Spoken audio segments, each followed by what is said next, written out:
उससे पहले एक सवाल आपको ज़रूर मैं यूसुफ और पूछना चाहूँगी। एनओसीज का सिलसिला हुआ, जैसे ये स्कॉट सामने आया उसके थोड़ी ही देर बाद जो है एकदम से कहीं ना कहीं से खबरें सोर्सेज से आना शुरू हो गई कि एनओसी लोगों ने कहा रिवोक कर दी गई है, मगर पाकिस्तान क्रिकेट बोर्ड कहता है कि होल्ड की हैं, रिवोक नहीं की है, ख़त्म नहीं की है वो एनओसीज, उनको रोका गया है और कोई टर्म्स एंड कंडीशंस के लिए रोका गया। ऐसा नहीं है कि वो मिलेंगी नहीं, मगर कुछ टर्म्स एंड कंडीशंस। आपकी क्या टेक है इस पर?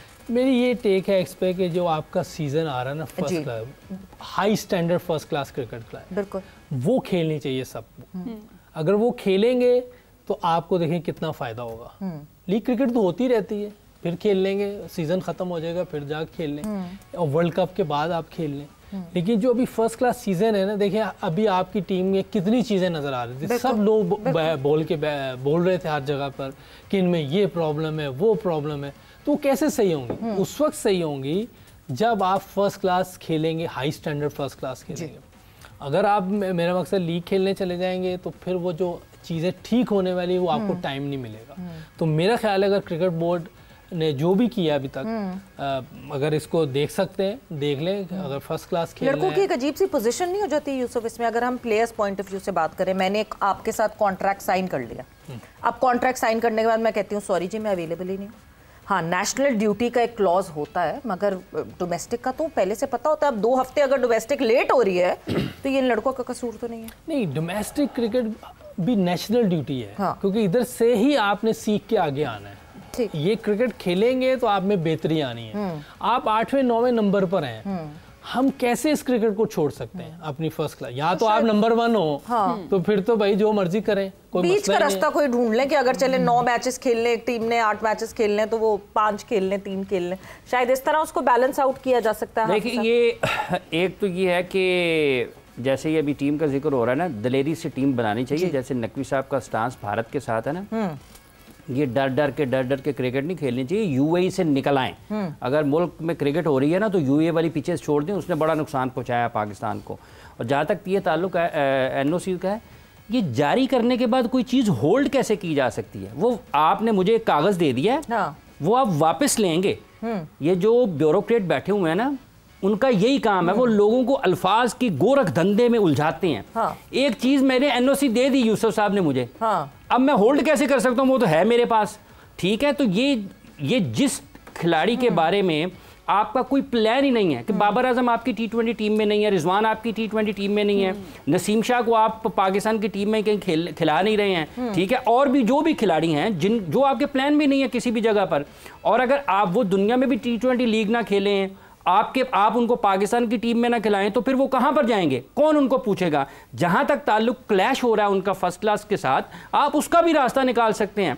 आप 4, 5, 6 मैचेस जितने भी आपको लगता है कि ये टॉप मैचेस हैं, ये अपने खिलाड़ियों को खिलाएं उनको, और उनको बाकी लीग पे भी दे दें। आपने दुनिया के साथ भी आगे बढ़ना है, आपने अपनी फर्स्ट क्लास क्रिकेट के मायार को भी बुलंद करना है। ये फर्स्ट क्लास क्रिकेट का सीजन जो है बड़ा टॉप क्लास होना चाहिए। बदनीयती के साथ तो शुरू हुआ है, एक टीम घुसाई है अपनी मर्जी से जो आती नहीं थी, बदनीयती के साथ तो शुरू हुआ है। उसने कैसे हो जाना है? जब आप लोगों का हक मारेंगे, लाहौर की टीम टॉप 4 में आ रही है, ठीक है, उसके जो 15-16 खिलाड़ी थे उनका क्या कसूर है? वो किसको जाके पकड़ेंगे कि जनाब हम तो क्वालिफाई कर गए थे?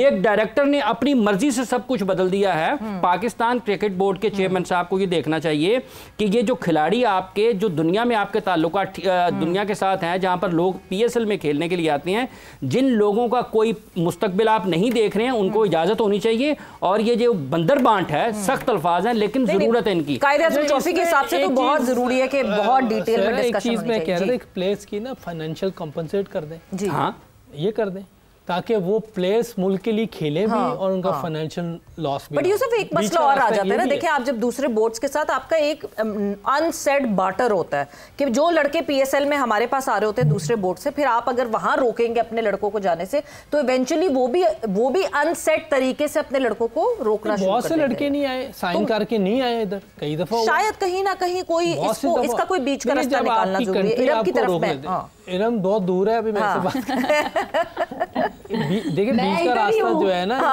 आप उनकी फाइनेंशियल चीजें कर लें। आप देखें बांग्लादेश ने प्लेयर्स रोके हैं, ऑस्ट्रेलिया रोक लेता है, इंग्लैंड रोक लेता है, ऐसा कोई मसला नहीं है। हाँ, फाइनेंशियल आप अपनी कंट्री को देख रहे हैं ना सबने, बिल्कुल। Financial compensation is another way forward. Iram, coming towards you, कल पाकिस्तान की टीम ने जो है वो बांग्लादेश के आमने सामने होना है। नेट सेशंस हम देख रहे थे, बड़ी जोरों शोरों से जो है वो तैयारियां जारी हैं। क्या एक्सपेक्ट किया जाए इरम टीम पाकिस्तान से? देखिए, बांग्लादेश के साथ मैच है और हमने बांग्लादेश के साथ काफ़ी सीरीज भी हमने जीती हुई हैं, इनसे मैचेस भी काफ़ी जीते हुए हैं। लेकिन 2022 में जो हमने इनके साथ मैच वर्ल्ड कप में खेला था वो हम हार गए थे, जिसमें सिद्रा अमीन ने सेंचुरी की थी। लेकिन बैटर्स जो है वो हमारे 3 बैटर्स जो है वो लगातार, जिसमें फातिमा, सना, आलिया और आई थिंक डार थे, वो आउट हो गए थे, जिसकी वजह से वो मैच जीता हुआ मैच हार गए थे। लेकिन अब टीम के प्लेयर्स भी थोड़े चेंज हैं और एनर्जी थोड़ी ज्यादा हाई है। लेकिन मुझे ऐसा लगता है, फिर वही बात है कि ओडीआई ऐसा है, T20 में तो चले नीचे से जाके बैटर्स भी कोई हिट आउट कर लेते हैं, हमने अभी लड़कों के मैचेस भी देखे हैं। लेकिन ओडीआई ऐसी चीज है, ऐसी क्रिकेट है, ऐसा फॉर्मेट है कि जिसमें आप जितना लंबा इस क्रिकेट को ले जाएंगे, आप खेलते जाएंगे, क्रीज पे रहेंगे, पार्टनरशिप बिल्ड करेंगे। जिस तरह कल इंडिया ने अब खेला है, इंडिया के तकरीबन 150 पे 5 आउट थे, लेकिन जिस तरह से अमनजोत उनकी एक न्यू मेरे हाल में ये कमर है, उन्होंने जिस तरह कल आके इनिंग लगाई है और भी उनकी सीनियर है, उन्होंने जिस तरह से 50 किया है, प्लेयर ऑफ द मैच बनी है। तो मेरे ख्याल में इन मैचेस में सीनियर्स का रिस्पॉन्सिबिलिटी लेना और टीम का माहौल भी एक अच्छा रखना, जरा जेल रखना और थोड़ा उसमें फन एलिमेंट भी रखना। हमारे यहाँ मेनली किसकी रिस्पॉन्सिबिलिटी होंगी? सीनियर्स की हम बात करें, आलिया की रिस्पॉन्सिबिलिटी बनती है, और किस किस की रिस्पॉन्सिबिलिटी? मुनीबा की बनती? जी, सिद्रा की बनती है। सिद्रा अमीन जो है वो बेस्ट बैटर, अभी हमारी पाकिस्तान की नंबर 1 बैटर चल रही है, उसकी बहुत रिस्पॉन्सिबिलिटी है बैटिंग में। मुनीबा बहुत अच्छी बैटिंग कर रही है, आलिया है, उसके अलावा उमैमा है, काफी देर से खेल रहे हैं। बॉलिंग में नशरा है, सादिया है, हमारी कप्तान जो है फातिमा सना, वो भी काफी ज्यादा जो है अब माशाल्लाह सीनियर ही हो गई है वो। हाँ बिल्कुल, हाँ जी, अब उसने काफी मैचेस भी खेले हैं, उसको चीजें जो है वो थोड़ी बहुत समझ भी आ रही हैं। लेकिन वही है कि ये टीम गेम है, 11 जो है वही जीतते हैं, और अगर अच्छी क्रिकेट जिस दिन नहीं खेलते तो वो हार भी जाते हैं। लेकिन लेट्स सी कि अब कल जो है इनका क्या प्लान होगा। वही चीज है कि सरफेस देखेंगे, बैटिंग करते हैं, पहले बॉलिंग करते हैं। लेकिन मेरा एक यही कहना है कि सिर्फ और सिर्फ जो है पार्टनरशिप्स लगाएं और क्रिकेट को जो है बैटिंग में इनिंग्स को लंबा ले जाए। सिद्रा अमीन, आलिया, मुनीबा, तो मुझे लगता है हम इंशाल्लाह 300 को टच कर ही लेंगे इंशाल्लाह। बिल्कुल, और करना चाहिए 300 को टच, बिकॉज सबसे ज्यादा जो मेजर बड़ा एडवांटेज है पाकिस्तान टीम को वो ये है कि एक ही जगह कोलंबो में ही सारे मैचेस खेलेंगे। शुरुआत कल से हो रही है पाकिस्तान वुमेन टीम की कैंपेन की versus Bangladesh. I hope they do well और अपनी कैंपेन की जीत से जो है शुरुआत करें, इवेंचुअली जो है वो बेहतर करें। बट विद दैट वक्त खत्म हो गया जल्दी से। पीसीबी के डीडीसीओ और एसडीएम को चाहिए कि जो डोमेस्टिक सीजन शुरू हुआ है इसमें मैच रेफरी और अंपायर, मैच ऑफिशियल्स की तैनाती मेरिट पर होनी चाहिए। और उसके साथ ये जो इंटरनेशनल के लोग हैं ये देखें कि ऑस्ट्रेलिया ए और ऑस्ट्रेलिया अंडर 19 कहां पर खेल रही है, कुछ आंखें खोल लें। बिल्कुल, ट्रांसपेरेंसी होनी चाहिए और वो ट्रांसपेरेंसी सबके सामने होनी चाहिए। एक वेबसाइट आपके पास, वो उसके ऊपर वो सारी डिटेल्स डाल दीजिए, सबके पास ट्रांसपेरेंसी हो जाएगी। बट विद दैट वक्त यहाँ पे खत्म हो गया। थैंक यू, आप लोगों का बहुत बहुत शुक्रिया।